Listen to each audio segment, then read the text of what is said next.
Ке се отпишуваат каматите на долговите на граѓаните кон државните и јавните предпријатија. Владата скрои предлог закон за отпишување на каматите и репрограмирање на долговите. Со оваа мерка ќе бидат опфатени најмалку 150.000 граѓани кои главнината ќе ја враќаат на 12 рати, а каматата ќе им биде простена. Премиерот смета дека оваа мерка не е некоректна кон граѓаните кои редовно си ги подмируваат трошоците, туку е солидарна за најсиромашните. Сите сакат да си ги платат своите давачки на време.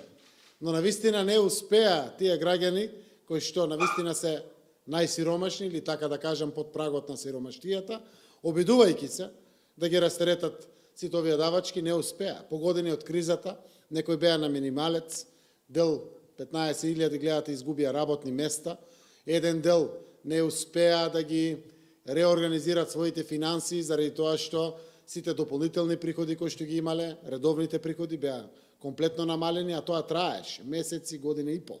При тоа никој не е обесправен, нито е ставен во некоја поповолна состојба. А овие камати навистина се пречка дури јавните комунални предпријатија, јавните државни предпријатија, управа за приходи и слично, да го наплати дури и главниот долг.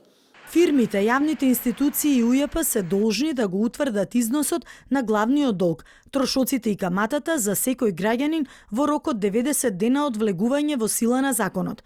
Потоа, најдоцна за 15 дена, ќе треба да ги известат нивните должници. Законот треба да биде изгласан и од пратениците. Владата ќе понуди и ефтини кредити за стопанството.